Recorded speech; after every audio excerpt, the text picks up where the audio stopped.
करण्यात आले घर जाळण्यासाठी, कुणालाही संपवण्यासाठी, हे कुणाचे? आम्ही तर असं केलं नाही. जर आम्हाला कुणी शिव्या जरी दिल्या तरी आम्ही गप्प बसू.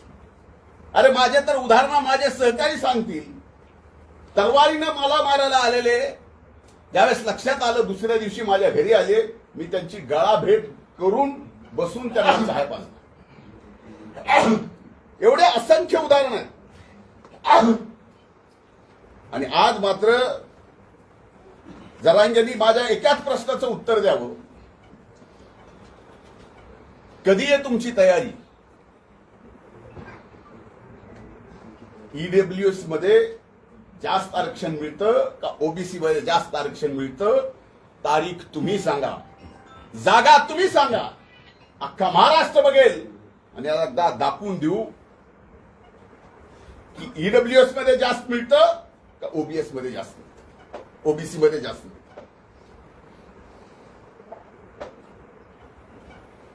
आणि आता मात्र मारहाणीच्या, मारणाराच्या अशा पद्धत तुम्ही हक्यांना मारलं. मारामारीची प्रवृत्ती कुणाची आहे? तुम्ही वाघमाऱ्यांना मारलं, तुम्ही कर्नलला मारलं. असे किती उदाहरणं देऊ की तुम्ही एवढ्या सगळ्या लोकांना मारलं. आणि आता मात्र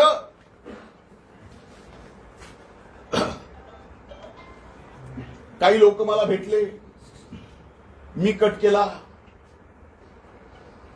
मी त्याच्या पाठीमागे, माझ्या जीवाला धोका आहे. आता इथं परळीची मायबाप जनता सुद्धा बसलेली आहे. मला धोका, माझ्याकडून त्यांना धोका काय? माझं त्यांचं बांधाला बांध आहे? माझं त्यांचं वैर काय? माझं त्यांचं वैर एवढंच आहे की तुम्ही ओबीसीच्या आरक्षणाला धक्का लावू नका, मराठा आरक्षण घ्या. त्या लढाईमध्ये सुद्धा आम्ही तुमच्या खांद्याला खांदा लावून चढू. 2 दिवसांनी निवडणुकीच्या तोंडावर काहीतरी नावं घ्यायची. आता मी गेस्ट हाऊसला दर सोमवारी बसतो. अनेक सहकारी आहेत, अनेक जण येतात, भेटतात, बोलतात. कुणाला बाजूला जाऊन बोलावं लागतं. आता जे अटक केले त्यापैकी कुणी मला भेटला असेल, बाजूला जाऊन बोलला असेल. मी सामान्य सरळ माणूस आहे आणि भेटल्याने बाजूला बोलल्याने मला कळत नाही ह्याच्यात कुणी कसला कट रचला जातो का? त्यांना पाठवून, ते त्यांचेच कार्यकर्ते आहेत ना. अटक झालेले कार्यकर्ते त्यांचेच, बोलणारे कार्यकर्ते त्यांचेच, कबुली जबाब देणारे कार्यकर्ते त्यांचेच. आणि आरोप मात्र पूर्ण माझ्यावर करतात. आणि अशा बाबतीत कट करण्याचं म्हणजे कम्प्लिटली मला माझ्या जीवनामध्ये एक मर्डरर म्हणून माझी इमेज अशा पद्धतीची ते तयार करतायत. याला कारण अनेक आहे. कारण मी एका सभेत दिलेले 2 समोर त्यांच्या प्रश्न उपस्थित केलेले, त्यांना स्टेजवर एकत्र येऊन बोलायची त्यांची तयारी.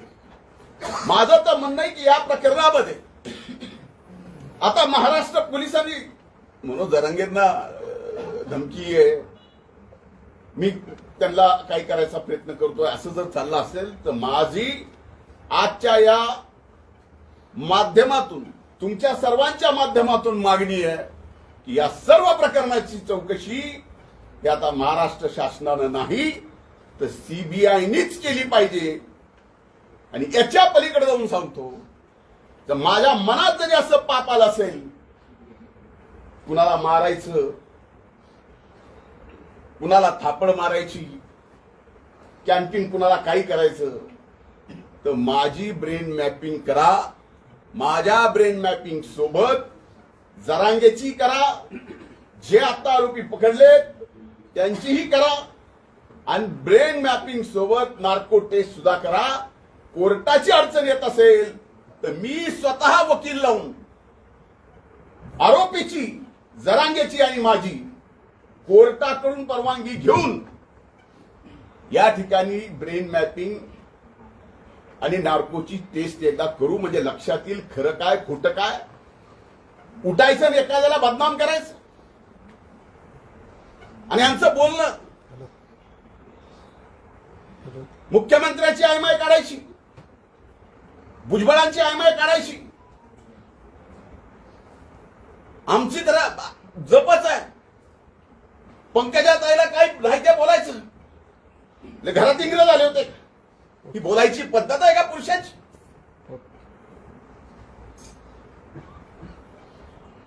आपल्यापैकी कुणाला आपल्या आई बहिणीवर जर शिवी दिली तर राग येणार नाही. पण तरी सुद्धा गप गुमान आम्ही तो राग गिळलाय. का?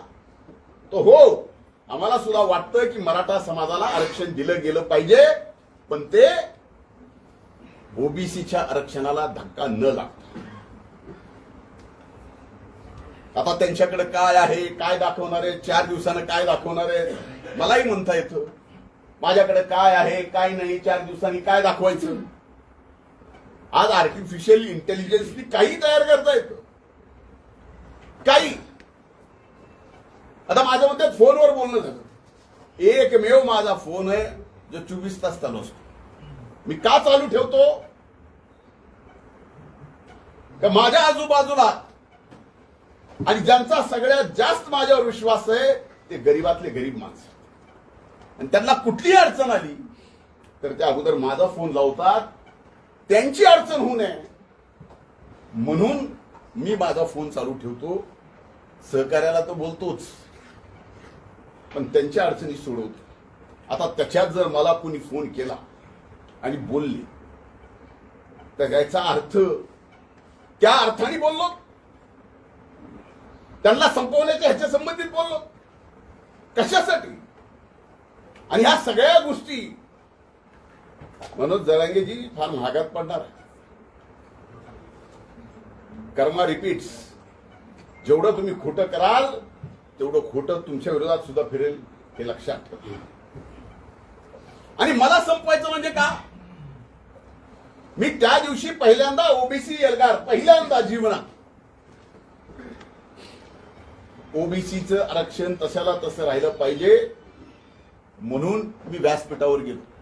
कारण बाकीच्यांनी तर मला लाता हाकलू बाहेर काढलं होतं. एका ठराविक जातीमधून हाकलू लाता मारून. म्हणून ओबीसीच्या व्यासपीठावर गेलो. ओबीसीच्या संरक्षणाला धक्का नाही लागला पाहिजे एवढं बोललो. आणि त्याच्यासोबत आणखीन एक गोष्ट बोललो की जरांगेच्या आंदोलनाच्या काळात जे 500 मराठा समाजाच्या बंधू भगिनींनी आपली प्राणाची आहुती दिली. हे सगळं आरक्षण जे आहे हे कसं मिळणार होतं, काय मिळणार होतं त्यांनाच माहित. पण त्यांना फसवलं म्हणून 500 जीव गेले. सुरुवातीलाच ईडब्ल्यूएस जर विषय झाला असता तर त्या 500 जणांचा जीव वाचला असता. नाहीतर त्या 500 जणाला कुठं ना कुठं आज नोकरी लागलेली पाहायला मिळाली असती. तुम्ही सगळ्या गोष्टी विध्वंसकच करता. ह्याला संपून टाकील, आता मला संपून टाकील म्हणले. आता मला संपून टाकणं हे ऑन एअर जर मला धमकी देत असतील तर त्याचं काय करणार? मुख्यमंत्र्याला संपून टाकील हे ऑन एअर जर धमकी देत असतील त्याला याला कायदा नाही आहे. मग कायदा असला तर हे सरकार कायदा ते का वापरत नाही हा माझा प्रश्न. आणि राहिलं जरांगे साहेब माझ्या जीवन मरणाचा प्रश्न, माझं जीवन मरण जे आहे ते गरीबातल्या गरीब माणसाला मोठं करण्यासाठी. आणि याच्यात माझ्यासारख्याचा जीव गेला तरी परवडत नाही. आणि त्याच्या प्रेसमध्ये वारंवार मी मराठा समाजाला सांगतोय काही करू नका, मराठा समाजाला काय करू सांगतोय काही करू नका. म्हणजे काही करावं म्हणून तो आदेश होता का काही करू नये म्हणून तो आदेश होता? अति झालाय, एवढं अति झालंय. त्यांनीच त्यांची माणसं पाठवायची, कुणाकडून तरी ओळखी करून घ्यायच्या, ओळख झाली की फोटो काढायचा, फोन करायचा. आम्ही आपल्या कामात, आम्ही काय फोनवर असं कधीच कुठलं बोललेलं नाही. होऊ दे ना एकदा, जे व्हायचंय ते. याला ब्रेन मॅपिंग, नार्को आणि सीबीआय. आणि मी माननीय मुख्यमंत्र्याला आज या प्रेस कॉन्फरन्स म्हणून विनंती करतोय की काहीही करून या प्रकरणाची चौकशी सीबीआय कडेच गेली पाहिजे. त्याच्याशिवाय आता हा धनंजय मुंडेही स्वस्थ बसणार नाही आणि स्वस्थ बसू देणार पण नाही. आमच्या सारख्याला संपवलं अधिकार केले काय? आरक्षणाची बाजू घेतली, 25 वर्ष लढलो आणि 25 वर्ष आरक्षणासाठी लढल्यानंतर आज एका व्यक्तीच्या प्रवृत्तीमुळे माझ्यावर ही वेळ आली. त्यांच्या विरोधात कुणी बोललं, हक्के बोलले की हक्केला मार, वाघमारे बोलले की वाघमारेला मार, कर्नर बोलले की कर्नरला मार. दादागिरी कुणाची आहे? समाजामध्ये अंतर कुणी पाडलं? अंतर्वेलीतूनच पडलं ना. त्यामुळे अशा खोट्या नाट्या केसेस करून तुम्हाला जर वाटत असेल की या बहुजन समाजाचा, ओबीसी समाजाचा माझ्यासारखा एक कार्यकर्ता गप राहील, असं नाही. तुम्ही जरा तुमचं मागून बघा. तुमचे मेहण्याचे वाळूचे ट्रक किती पकडले? मी आता सरकारला विचारणार आहे, काय त्यात ऍक्शन झाली? एका सामान्य साधा जर एखादा वाळूचा व्यावसायिक असेल त्याला एनपीडी मध्ये घालतात. यांची यादी सरकारला देऊन सरकारने काय केलं हेही मला विचारावं लागणार आहे. पण माझ्या आई वडिलांनी कुणाला असं पुढे करून आणि तसं पुढे करून कुणाला संपवायचं कधीच कुणाला शिकवलेलं नाही. माझं तोंड वैद्यनाथाच्या प्रभूकडे आहे. पण विनाकारण असले खोटारडे, ज्याला काही अर्थ नाही, असे आरोप तुम्ही माझ्यावर करून समाजात संपवायचा प्रयत्न कराल, जीवनातून उठवायचा प्रयत्न कराल. जरांगे असं करू नका. आपलं वय काय आहे? एक लढाई आहे. तुम्ही ओबीसीचं घेऊ नका. तुम्हाला जे पाहिजे ते ईडब्ल्यूएस मधून घ्या किंवा आणखीन कुठलं घ्यायचंय ते घ्या. ते 10% सुद्धा टिकलं राज्य सरकारने दिल्यानं. आता त्या आरक्षणावर बोलत नाही. त्यांना आता शेतकरी नेता व्हायचं. त्यांच्या दृष्टीने आता 500 मराठा समाजाचे बंधू भगिनी गेल्या, त्याचं दुःख नाही आहे. त्यांना नसलं तरी आम्हाला सरकारलाही आहे. पण अशी थोतांडगिरी करू नका. तुम्हाला एका समाजाने डोक्यावर घेतलंय. आजही त्या समाजाला वाटतं की आपलं काहीतरी चांगलं होईल. समाजाला वाटतं, मला नाही. आणि कृपा करून मी जे 2 प्रश्न विचारलेत, कधी, कुठं, कसं, या एकदा समोर. ओबीसी का ईडब्ल्यूसी? तुम्ही तर आता ओबीसीला मारता म्हणला. ते म्हणले धन्याचं बीज ठेवायचं नाही. ही धमकी नाही. ऑन इयर धनंजय मुंडेचं बीज सुद्धा ठेवायचं नाही. ऑन इयर धमकी कुणाला दिली? वंजारी जातीचं बीज सुद्धा ठेवायचं नाही. एका जातीला ऑन इयर धमकी कुणी दिली?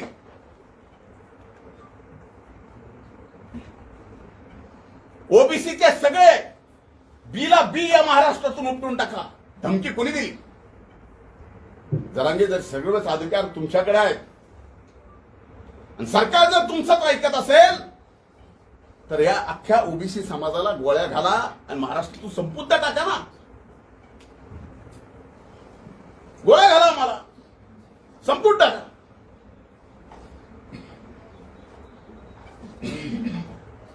आज सगळ्या यंत्रणा जर तुमच्या मतावर चलत असतील तर हेही काही सोपं नाहीत. आम्हाला संपून टाका, फक्त तुम्ही राहा.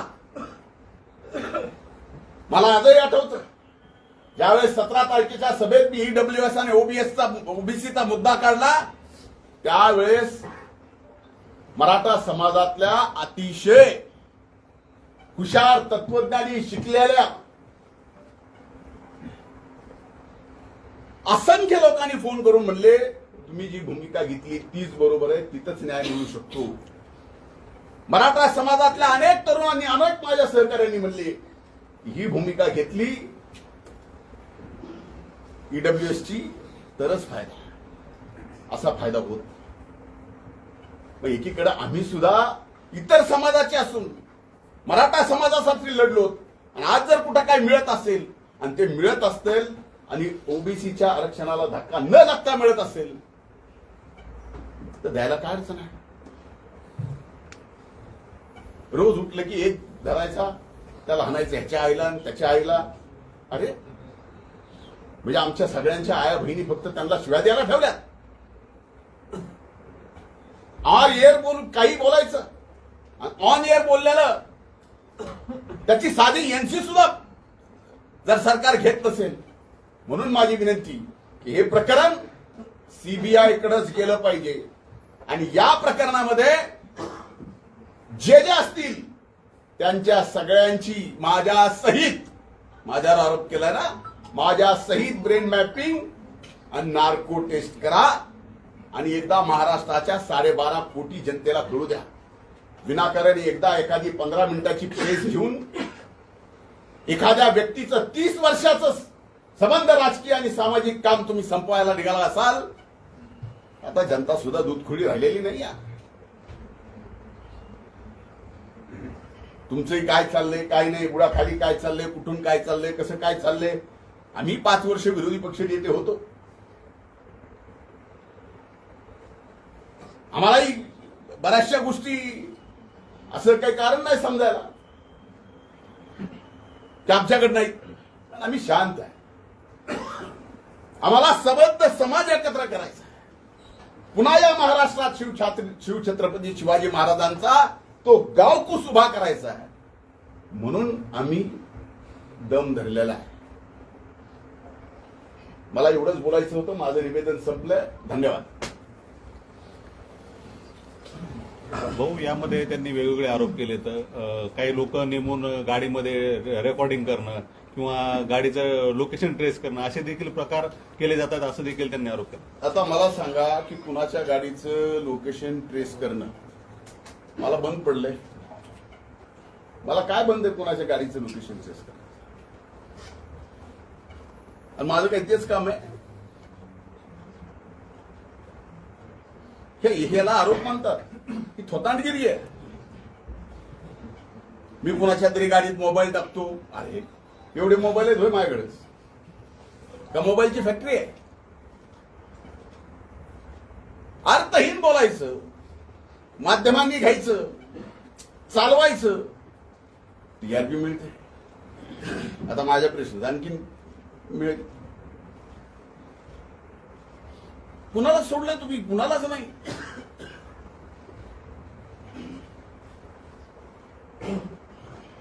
बाकी ते खुनेच्या घरावरती आता हल्ला झाला. आता थोड्या वेळापूर्वी खुनेच्या घरावरती हल्ला, आरोपीच्या घरावरती हल्ला. मला माहित नाही, मी काय ऐकलं ना. आता तुमच्याकडनंच मी सुरेश ऐकतोय. पण हे त्यांचे कार्यकर्ते असतील तर हे नेमकं जाणून बुजून कारस्थान केलं जाते का? आता हे बघा, एक लक्षात घ्या, खुने त्यांचेच, गरुड त्यांचाच, सगळे आरोप त्यांचेच. बरोबर आहे. तेच आरोप करणार, तेच सांगणार, सगळं तर त्यांचं आहे. आता खुनेच्या तुम्ही म्हणताय तसं, मी तर माझ्याकडे बातमी नाही, तुम्ही म्हणताय तसं जर खुनेच्या घरावर हल्ला झाला असेल तर ते सुद्धा त्यांच्याच लोकांनी केला असेल आणि पुन्हा आमची नावं घ्यायची. म्हणून मी म्हणलंय की हा तपास पूर्णपणानं सीबीआयकडे दिला गेला पाहिजे. काही जरी म्हणलं 1 मिनिट माननीय मुख्यमंत्र्याला या बोलण्याचं वाईट वाटेल, पण इथली पोलीस यंत्रणा कुठल्याही जाती धर्माची असो त्यांना घाबरून आहे. म्हणून करते करविते ह्या सगळ्या गोष्टीचे तेच आहे. गंगाधर कालकुटे यांना डुकरासारखं धरून नेऊन मारू अशा पद्धतीचा जो दादा गरड नावाचा जो कार्यकर्ता आहे त्यांनी तुम्ही धमकी दिल्याचं सांगतोय. कार्यकर्ता कबुली सुद्धा मी धमकी दिली. अरे गंगाधर माझा चांगला मित्र आहे. आता एवढी मैत्री की सांगू का मैत्रीचा खुलासा करू. त्या सभेत मी बोललो होतो. त्या सभेत मी बोललो होतो की एका माझ्या मित्रांनी 1:45 वाजता मला फोन केला, तू सभेला येणार आहेस का, आठवतं का सुरेश? हो. मी त्यावेळेस काय म्हणलं, काय नक्की नाही बाबा, काय भुजबळ साहेब कसे येते त्याच्यावरती माझं ठरणार आहे. नाही म्हणले तुम्ही येणार नसाल तर आम्ही गोंधळ करायचा ठरविला. ते रेकॉर्ड माझ्याकडे आहे. हेच ते काळकुटे. लोकसभेला फॉर्म भरला कसा, त्यावेळेस माझ्याकडे येऊन 4-4, 8-8 तास बसायचे. कसे, कशासाठी? फॉर्म भरला पण प्रचार नाही का? आता हे एवढं आणखीन डिटेल समजून सांगणं एवढे सुरेश तुम्ही. स्थानिक स्वराज्य संस्थांची आता आचारसंहिता लागली, नगरपालिकेची आचारसंहिता लागली आणि त्यानंतरच हा सगळा प्रकार. आता तुम्हाला याच्यातनं तरी काहीतरी समजावं की कशासाठी चाललंय आणि सगळ्यांचाच टार्गेट फक्त धनंजय मुंडे का? एवढ्या जणांना आवरण आहे का काय? मी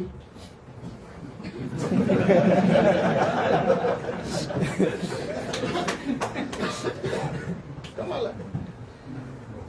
आता मला त्या दिवशीच्या सभेत मी इथे ईडब्ल्यूएस ओबीसीचा मुद्दा काढला, त्याच्यामुळे राग आला का? चष्मा पाठवला नाही त्याच्यामुळे राग आला. जरांगे यांनी 2 आरोपींना भेटल्यावरचा आरोप केला होता. त्यांनी आणखी एक आरोप केला की तुम्ही त्या आरोपींची संभाजीनगरला 2 तासभर वाट पाहत होता. खोटा आहे. कशाला कुणाची वाट बघू? मुख्यमंत्री व मंत्रिमंडळातील जे मंत्री आहेत त्यांना सुद्धा तुमच्यापासून धोका आहे असा आरोप तुमच्यावर केला गेला. माझ्यापासून सगळ्या पृथ्वी तलाला धोका आहे. मी काय कोविड व्हायरल झालो का काय? अचानक काय चाललंय? हे आरोप आहेत. हे काही मंत्र्यांना सुद्धा माझ्यापासून धोका. अजब आहे. साहेब या प्रकरणी तुम्ही काही मानण्याचा दावा काही करणार आहात का जरांगे पाटलांना? मी वकिलांशी चर्चा करून त्याबाबत निर्णय करणार. मनोज जरांगे त्यांची गावठी भाषा किंवा गावाकडची भाषा या नावाखाली मुख्यमंत्री असतील, मंत्रिमंडळातील सदस्य असतील, तुम्ही असाल किंवा इतर कोणी त्यांना घालून पाडून शिवराळ शब्दात बोलतात, तरी पण त्यांच्यावर आजपर्यंत कधीही कारवाई केली गेली नाही. त्यांना स्पेशल व्हीआयपी ट्रीटमेंट सरकार देतंय का? मी तेच, तुम्ही प्रश्न उपस्थित करायच्या अगोदरच हे विषय बोललो. मी स्वतःच प्रश्न विचारला की ऑन एअर जर ते मान्यवर कॉन्स्टिट्युशनल पोस्टच्या तिथं बसलेल्या मुख्यमंत्र्यापासून, उपमुख्यमंत्र्यापासून, मंत्र्यापासून आमच्या सगळ्यापर्यंत कुणाची आयमाय काढायची ऑन एअर, आणि त्यात सरकार काय करणार नाही.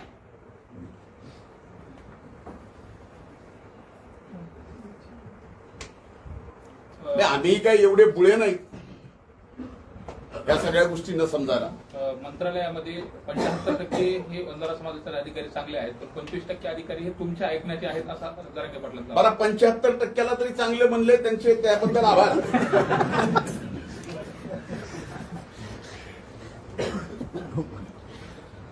चला ठीक आहे, ओके, आभारी.